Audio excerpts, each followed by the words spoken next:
Hello, welcome back.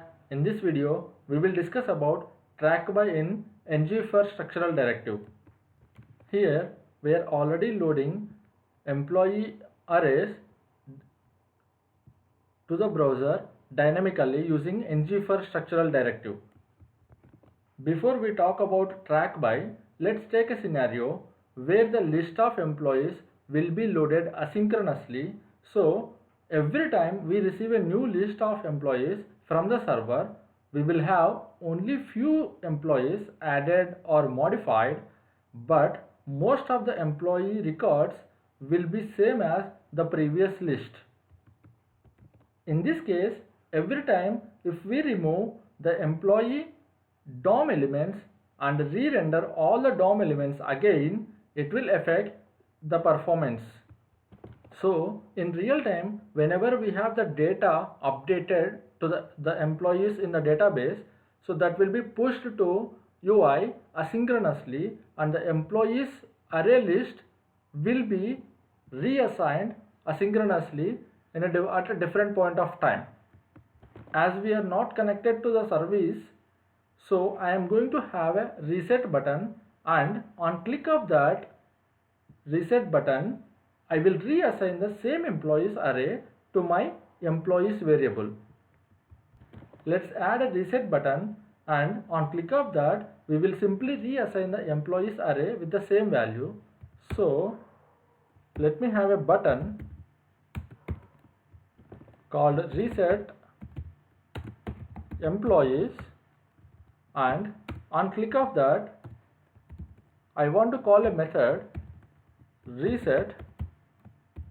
So I am doing a event binding for this click event, and let me have this reset method added in home component.ts file, and inside this method I will reassign the same values to this employees. Before that, I want to add one more property called ID for each employee. So let me add it for all the employees. 1, 2, 3 and 4. And now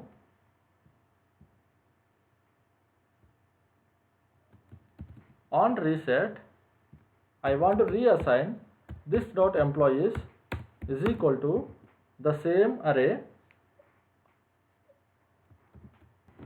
and I want to have few CSS classes for this button. So let me have this reset class, and I want to assign this reset class to this button. Class is equal to reset, and let me save this and open the browser. So here we have a reset employees button, and in the on click of reset button, what we are doing is we are reassigning the same employees. The content is same, but this employees object is reassigned. So it will treat this object as a new object, and it treats the list as a new list. But ideally, as there is no change in the employee object's content, it should not re-render the DOM elements. And let's see what happens on click of reset button. So let me open the DOM or the console. Let me expand this body tag and app root and app home. Here we have this div, and inside this parent div we have all the card divs. These are all these divs. 4 divs are nothing but the employee objects.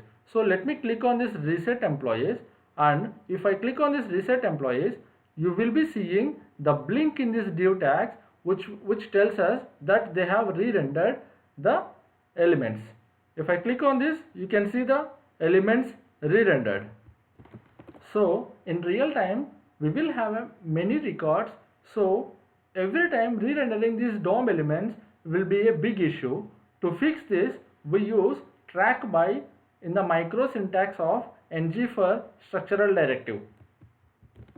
Track by is an input property of ng for directive that takes a method as a value, and this method or a function that defines how to track the changes for the items or the employees in the loop. Let me remove this odd and even variables as we don't need it now, and I am also removing this class binding.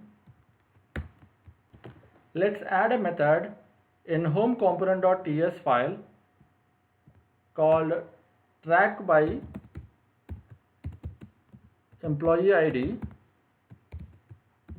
and this method takes two parameters, index and the iterated object.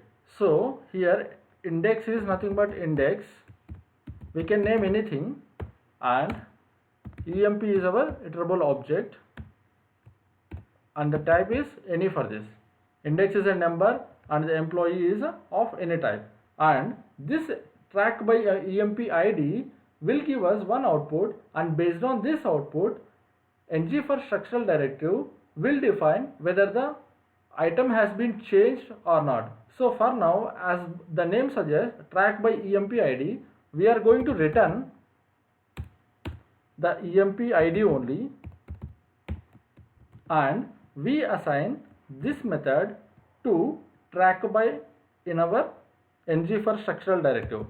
The syntax is track by colon and the method name. So here we don't have to specifically pass the index and the iterable object. Angular will send these objects or the parameters by default. We don't have to write anything, we just have to mention the name of this method. So now when we click on the reset button, when the list is refreshed, that is the employees variable is refreshed, the employee IDs which were already rendered in the DOM will not be re-rendered with this track by. Let's go to browser and see. Now we can see all these 4 cards or the employee cards rendered already in the DOM. Now when I click on this reset employees, there should not be a blinking happening to these div tags. So I am clicking on the div reset employees. Let me click on that. I am clicking on multiple times, but still we don't see any blinking happening to this div, because we are tracking by with the employee ID, as the employee IDs are already there in this, and there is no change in the new list that we have reassigned. Even in the new list also we are having the same employee IDs. That is the reason why it is not re-rendering the DOM elements. That's it for today. Thanks for watching. Have a nice day.